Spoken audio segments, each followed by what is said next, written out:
तालियां बजा के माननीय मुख्यमंत्री जी का स्वागत करने का चाहते हैं। हम सबके बीच में अपने उत्तर प्रदेश सरकार के माननीय यशस्वी मुख्यमंत्री माननीय योगी आदित्यनाथ जी आ गए हैं।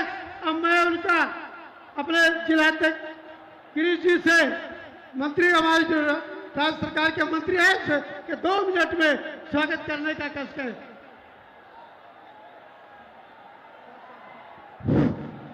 आज 2024 के लोकसभा चुनाव के अवसर पर भाई कृपा शंकर जी के पक्ष में हमारे जो लोकसभा के प्रत्याशी हैं उनके समर्थन में आज इस सभा को संबोधित करने के लिए आए उत्तर प्रदेश के यशस्वी मुख्यमंत्री आदरणीय योगी आदित्यनाथ जी का इस साहेबगंज की धरती पर जौनपुर की जनता की ओर से बहुत ढेर सारा स्वागत करता हूं, अभिनंदन करता हूं, वंदन करता हूं।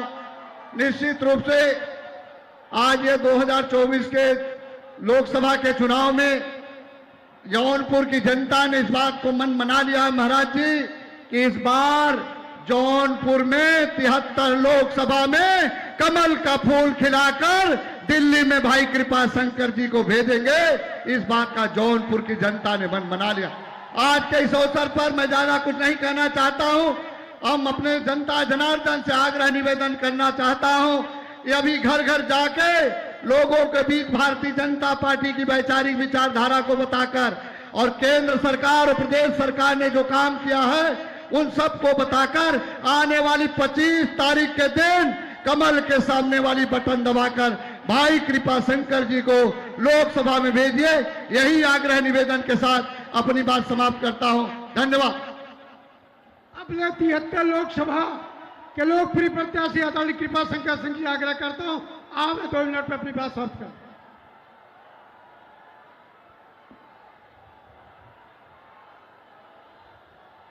बिजेठुआ महावीर के शरण में आए हुए सभी लोगों को मेरा प्रणाम स्वीकार हो।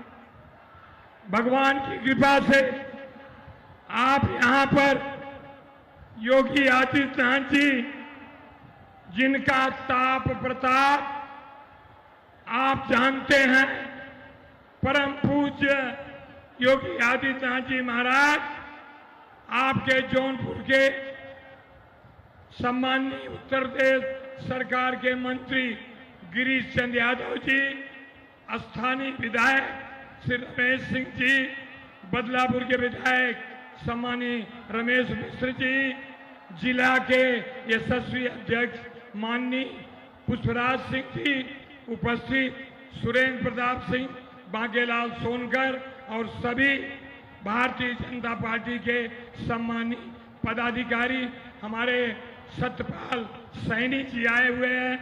मैं आपके और आदरणीय मुख्यमंत्री के बीच में ज्यादा समय नहीं लेना चाहता हूं। आप लोग तैयार हैं 25 तारीख के लिए? तो एक बार दोनों हाथ उठा के जय श्री राम, जय जय श्री राम। आदरणीय पूज्य महाराज जी, ये साहेबगंज विधानसभा क्षेत्र आपके 5 विधानसभा में सबकी एक लग गई है। लोग चाहते हैं कि हर विधानसभा में सबसे ज्यादा मतों से जीते। आपका आशीर्वाद है और ये उमड़ी भीड़, तड़पती गर्मी में ये सारे लोग, महिलाएं बहुत ज्यादा संख्या में आई हैं। मैं मातृशक्ति को प्रणाम करता हूं और फिर से पूज्य महाराज के चरणों में अपने को समर्पित करता हूं। जय हिंद, जय भारत। जिनके सुनने के लिए ये जन सैलाब उमड़ा है, ऐसे आदरणीय हमारे उत्तर प्रदेश के यशस्वी मुख्यमंत्री माननीय योगी आदित्यनाथ जी से आग्रह करता हूं कि आवे हम सबको संबोधित करने का काम करें। भारत माता की, भारत माता की, भारत माता की। वंदे वंदे मातरम, वंदे मातरम। मंच पर उपस्थित प्रदेश सरकार में मंत्रिमंडल के मेरे सहयोगी, प्रदेश के खेल और युवा कल्याण विभाग के मंत्री श्री गिरीश चंद्र यादव जी, प्रदेश सरकार के ही मंत्री श्री अनिल कुमार जी, माननीय विधायक, इस क्षेत्र के लोकप्रिय विधायक श्री रमेश सिंह जी, हमारे माननीय विधायकगण श्री रमेश चंद्र मिश्र जी, प्रदेश उपाध्यक्ष और एमएलसी श्री सतपाल सिंह सैनी जी, जिलाध्यक्ष पुष्पराज सिंह जी, जिला प्रभारी अशोक चौरसिया जी, लोकसभा के प्रभारी रामचंद्र मिश्र जी, संयोजक सुनील तिवारी जी, प्रभारी अमरनाथ यादव जी, पूर्व विधायक श्री सुरेंद्र प्रताप सिंह जी और लोकप्रिय प्रत्याशी श्री कृपा Shankar Singh ji, Bharatiya Janata party, Nishad party, Suheldev Rajbhar party, अपना दल और राष्ट्रीय लोक दल के हमारे सभी पदाधिकारीगण और उनके द्वारा, सभी दलों के द्वारा समर्थित जो प्रत्याशी आपके बीच में कृपा शंकर सिंह जी, तो आपके जौनपुर के जाने पहचाने चेहरे हैं। बहनों और भाइयों, आज मैं आपके बीच में आया हूं जौनपुर की सागंज की धरती पर। मैं सबसे पहले इत्र, इमरती और अपनी ईमानदारी के लिए विख्यात जौनपुर की इस धरा को नमन करता हूं और आपका अभिनंदन भी करता हूं। देखो, हम लोग जब करेंगे अच्छा करेंगे। आपको सागंज को हमने ऐसा मोटा विधायक दिया है कि विकास सरकार से भी कराता है और अपनी तरफ से भी विकास कराता है, और ऐसा ही सांसद भी देने जा रहे हैं कृपा शंकर के रूप में। नाम ही कृपा शंकर है। आपकी कृपा बन जाए और शंकर की कृपा हो जाए तो विकास को तो कोई माई का लाल रोक ही नहीं सकता है। और इसीलिए आज मैं आपके बीच में आया हूं कि इत्र की सुगंध और इमरती की मिठास के साथ साथ जौनपुर वासी देश और दुनिया के अंदर जहां कहीं गया है, अपनी ईमानदारी का विश्वास भी वहां उसने छोड़ा है। इस धरा को नमन करता हूं, आप सबका मैं हृदय से अभिनंदन करता हूं, स्वागत करता हूं। बहनों और भाइयों, लोकसभा का चुनाव 4 चरणों का संपन्न हो गया है। कल 5वां चरण है और छठे चरण में आपको ही मतदान करना है। लेकिन पहली बार है 4 जून को क्या होने जा रहा है, दुनिया भी और देश भी इस बारे में पहले से ही अनुमान लगा चुका है। परिणाम के बारे में निश्चिंत है, और परिणाम क्या होने जा रहा है कि फिर एक बार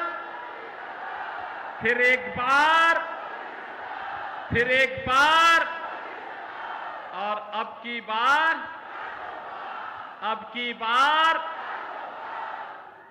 400 पार की जब आप बात करते हैं तो ये सपा कांग्रेस के लोगों को चक्कर आने लगता है। कहते 400 पार कैसे हो सकता है। हमने कहा इस बार देखना होगा, जरूर होगा। तो जनता जनार्दन ही उन्हें जवाब दे देती है, और जनता जनार्दन क्या कहती है, जो राम को लाए हैं,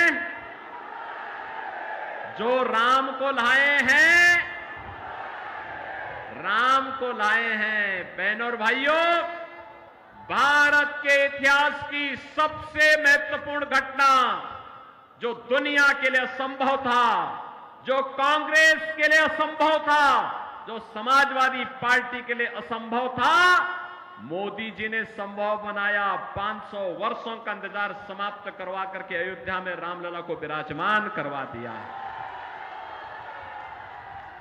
अब मुझे बताओ, आप में से कितने लोग राम भक्त हैं? राम भक्त अपना हाथ खड़ा करो और हाथ नीचे कर लो। आप में से कितने रावण के भक्त हैं? रामद्रोही कितने हैं? कोई है क्या रामद्रोही? कोई भी अपने को रामद्रोही नहीं कहेगा, राम विरोधी नहीं कहेगा। लेकिन बहनों और भाइयों, आज भी रावण समाप्त नहीं हुआ है। कांग्रेस और समाजवादी पार्टी के रूप में उसका चिन्ह आज भी मौजूद है। आप मुझे बताओ, इनके कारनामे तो रावण जैसे ही है। आप सोचो, कांग्रेस ने अपने समय में क्या कहा राम हुए ही नहीं। इनके एक बुद्धिदाता कहते हैं, क्या कहते हैं? कहते राम का मंदिर भारत में नहीं बनना चाहिए। और समाजवादी पार्टी तो उससे भी 2 कदम आगे, राम भक्तों पर तो गोली चलाई थी। और उसके बाद अब इनके महासचिव क्या कहते हैं? कहते राम मंदिर बेकार बना है। अरे भाई, प्रभु राम की कृपा जब तुम पे हो ही नहीं रही है तो तुम तो ऐसा ही कहोगे। और देश कहता है, हो हई वही जो राम रसी राखा, होगा वही जो राम लला चाहेंगे। और राम लला तो अपने भक्त मोदी को तीसरी बार भारत की सत्ता सौंपने का निर्णय ले चुके हैं।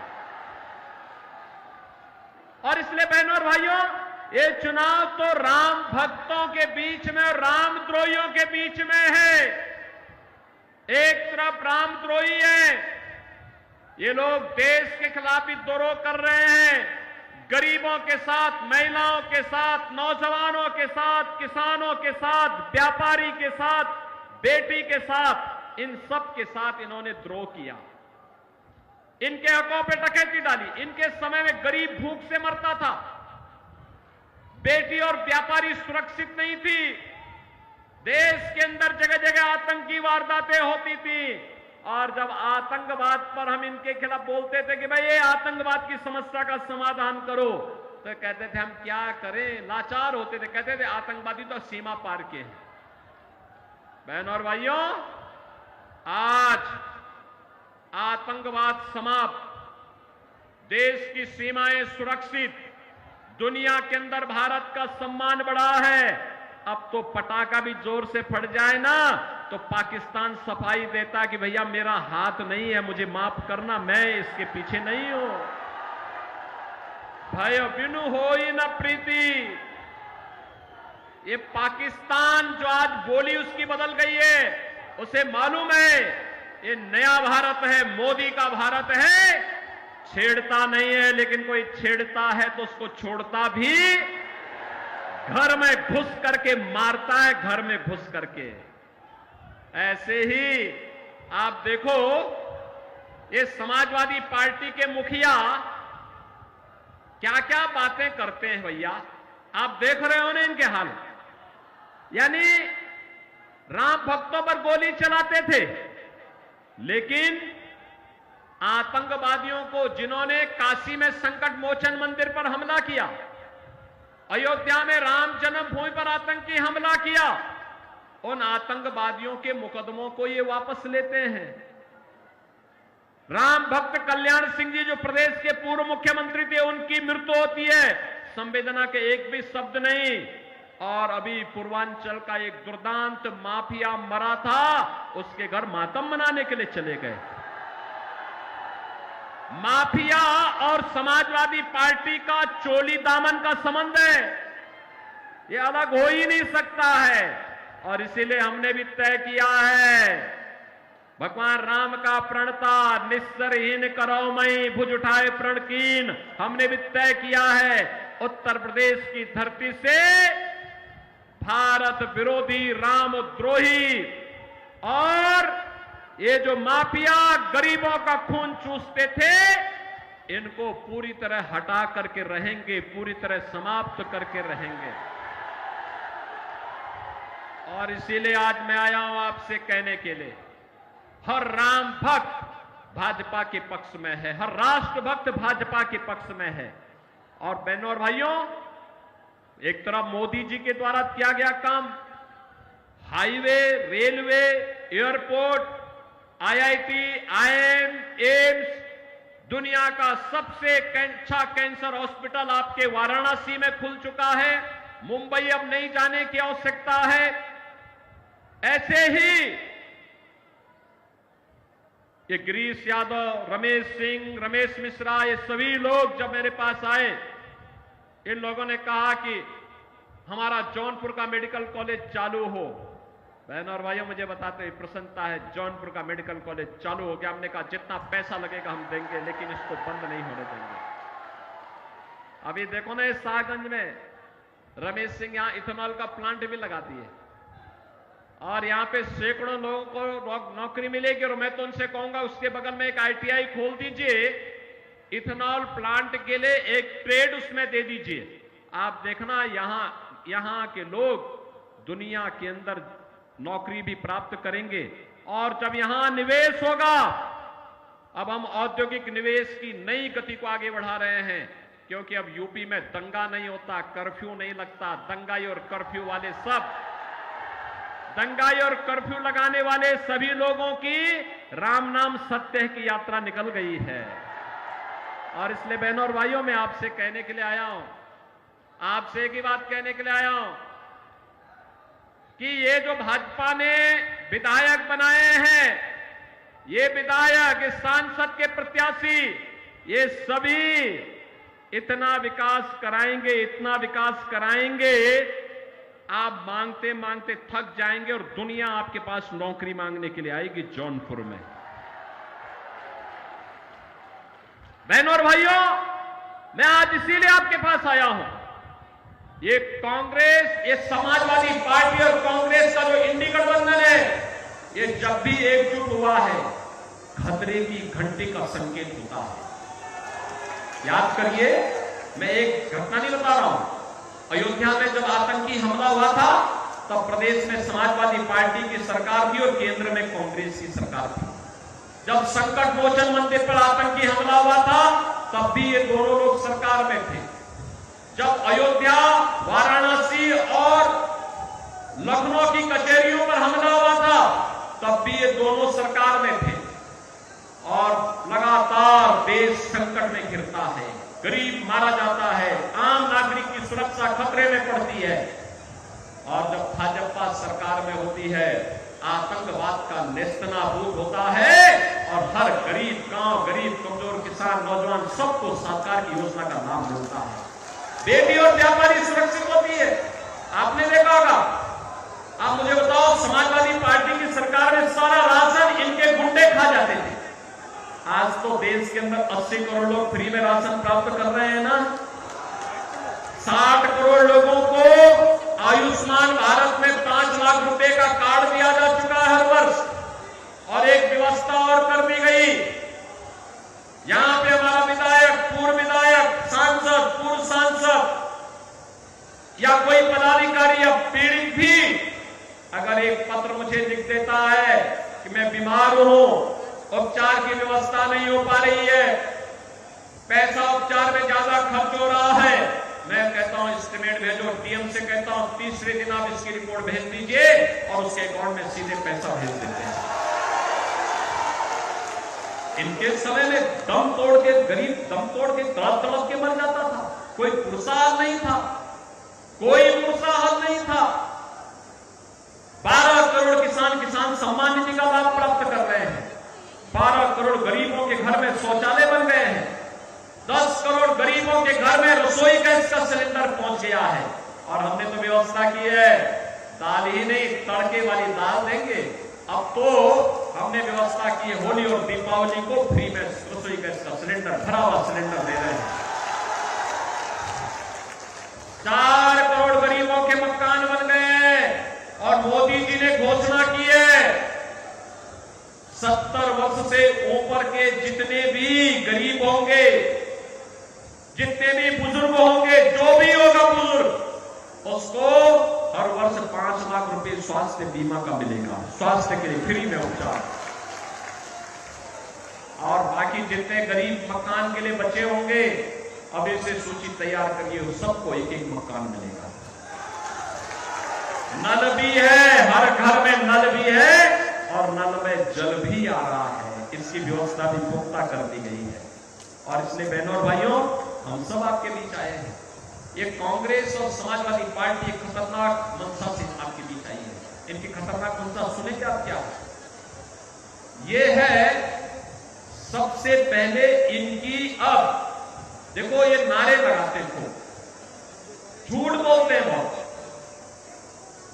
जनता इनके असलियत जान चुकी है, बार बार ठुकरा चुकी है, बार बार हरा चुके, 14, 17, 19, 22 बार बार जनता जनार्दन को जवाब दे चुकी है।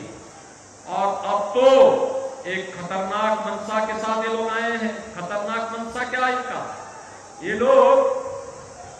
लोग राहुल गांधी से जब पूछा गया कि गरीबी के लिए क्या करेंगे, तो कहते हैं, राहुल गांधी क्या कहते हैं? कहते हैं गरीब में एक झटके में गरीबी हटा दूंगा। कहा कैसे? कहा कि हर व्यक्ति की संपत्ति का सर्वे कराऊंगा। और संपत्ति का सर्वे करा के क्या करेंगे? उसने कहा कि उनके पूर्वजों के द्वारा जो संपत्ति मिली होगी, खेत खलिहान, आपका घर, जेवर, पैसा, उसमें से आधा हम लोग ले लेंगे। आधा लेकर के फिर कांग्रेस और समाजवादी पार्टी के गुंडे उसको हड़पेंगे। बहनों और भाइयों, औरंगजेब की आत्मा घुस गई है ये समाजवादी पार्टी और कांग्रेस के लोगों के लिए। कोई मुसलमान भी अपने पुत्र का नाम औरंगजेब नहीं रखता है। मुगल सल्तनत का सबसे क्रूर बादशाह था औरंगजेब, और इतना क्रूर था, पहले अपने भाई की हत्या किया और फिर अपने बाप को ही कैद में डाल दिया। अब ये तो इन्हीं लोगों का इतिहास होगा। लेकिन भारतीय जनता पार्टी अब औरंगजेब की आत्मा को जीवित नहीं होने देगी। वो दफन की जा चुकी है, दोबारा उसको जीवित नहीं होने देगी। ये जजिया कर जो लगाना चाहते हैं, विरासत टैक्स के आधार पर आपकी संपत्ति को हड़पना चाहते हैं, इसको नहीं हड़पने देंगे। एक दूसरा, अनुसूचित जाति, जनजाति और पिछड़ी जाति के आरक्षण पर सेंध लगाना चाहते हैं। कांग्रेस ने और समाजवादी पार्टी जब इन्हें समर्थन कर रही थी, तब इन्होंने शरारत की थी, भाजपा ने विरोध किया। कर्नाटका में इनकी सरकार है, आंध्र में जब इनकी सरकार थी, तब भी इन्होंने वहां पर पिछड़ी जाति के आरक्षण का अधिकार मुसलमानों को दे दिया। क्या आप ये स्वीकार करेंगे? क्या ये स्वीकार करेंगे? क्या बहनों और भाइयों, कतई नहीं। बाबा साहब भीमराव अंबेडकर ने कहा था कि धार्मिक आधार पर आरक्षण भारत के विभाजन की नींव पैदा किया था। हम दोबारा धार्मिक आधार पर आरक्षण नहीं होने देंगे। अनुसूचित जाति, जनजाति और पिछड़ी जाति को मिलने वाला आरक्षण मिलेगा, महिलाओं को मिलने वाला आरक्षण मिलेगा। लेकिन कोई मुसलमान ये चाहता है कि मुस्लिम होने के कारण उसको आरक्षण मिले, कभी नहीं मिलेगा, कभी नहीं मिलेगा। हिंदुओं का आरक्षण कभी कोई नहीं ले जा सकता। और इसलिए आज मैं आपके पास आया हूं आपसे कहने के लिए, भारतीय जनता पार्टी ने कृपा शंकर जी को आपको बीच में उतारा है। नाम ही कृपा शंकर है। आपकी कृपा हो जाएगी तो शंकर की कृपा स्वयं ही जौनपुर में हो जाएगी। सहमत है ना? सभी लोग सहमत है ना? सपोर्ट करेंगे? कृपा शंकर जी को भारी बहुमत से विजयी बना के भेजेंगे। देखो, इनके पास लंबा अनुभव है, इनकी बहुत लंबी पहुंच भी है, और ये जौनपुर को मुंबई जैसा चमका देंगे और इसीलिए मैं आपके पास कहने के लिए आया हूं। अरे इनको तो हम लोग लेके आए हैं यहां पर कि जौनपुर की भी किस्मत खुलनी चाहिए।